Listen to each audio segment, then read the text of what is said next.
Now that there is no Wizard King in the Clover Kingdom, we have to do a video discussing who is the strongest in the Clover Kingdom. But if you guys haven't already, make sure you guys subscribe and turn on the notifications. And if you guys are already 20 seconds in the video, if you didn't leave a like, I'll give you 1 second.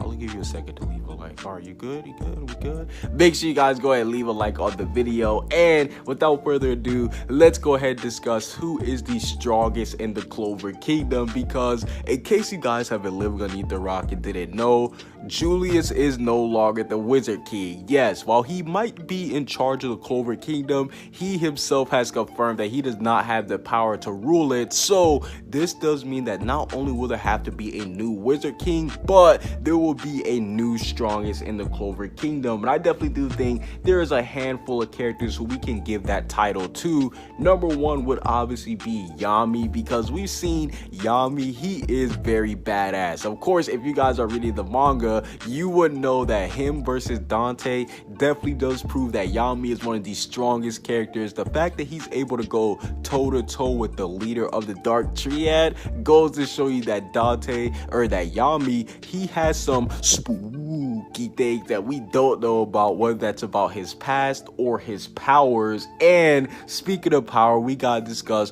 Merliota, because she is definitely one of the strongest characters in the whole series, especially after Veto himself confirmed that she was possibly the strongest human in the whole nation. Yes, the fact that Veto at full power said that about her goes to show you that Merliota is no joke. And we do know that she was supposed to be the original leader of the Crimson Lions. So that just goes to show you that Merliota, if she was in the story from the beginning, she might have just been the strongest of all. And now that Fuegoleon does have the fire spirit, we know that he has gotten even more fire. Like, yo, you know you're dope when you have a name Fuegoleon. Like, fire is literally in his name. But no, in all seriousness, we do know that Fuegoleon, he is basically one of the main characters who wants to become the Wizard King. And now that he does have the spirit fire with him, we've seen that it did make him one of the strongest characters. And just imagine once he finally does train with it, once he learns all of its abilities,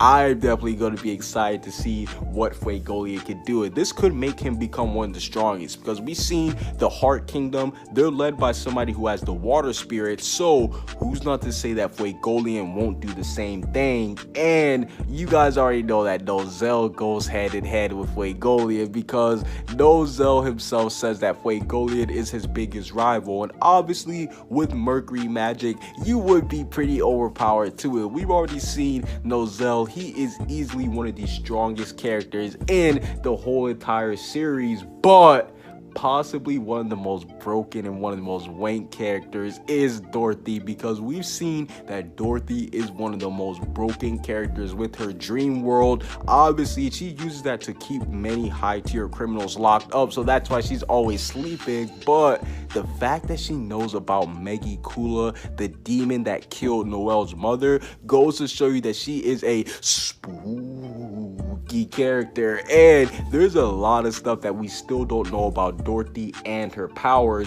But one character who we do know that a lot of people may love or hate is William Vangeance. Now, even though he might not be one of the most liked characters, he definitely still is one of the strongest. And the fact that Dante confirmed that William is a key to unlocking the underworld is very, very spooky. And this does confirm that Vangeance, he will be back into the series, and with his tree magic, he has shown that he is one of the strongest characters of all. And you guys already know that it wouldn't be a video if I didn't discuss Yuno. Yes, Yuno right now, being the leader of the Golden Dawns, we have to respect him, because we've seen, even though he did get wiped out by Zenon, now that Yuno's going to be coming back with new powers, he might just be one of the strongest, if not the strongest, once he finally does develop and still show new powers. Because you guys got to remember, Yuno and All-Star are only 15, 16, competing with everybody else. So once they actually learn their full powers, they will be broken as well. And the man, the myth, the legend, All-Star, we found out that he is actually one of the strongest devil users. Yes, we do know that he is an arcane stage level mage, meaning you're able to take on somebody with the devil power. So I definitely do think that Asta, once he does return from the Heart Kingdom into the Clover Kingdom after this time skip, he will definitely be a candidate for one of the strongest in the Clover Kingdom, especially after he was able to go one-on-one with the Demon King and Dante. Comment what you guys see down below. Subscribe if you haven't. Peace out.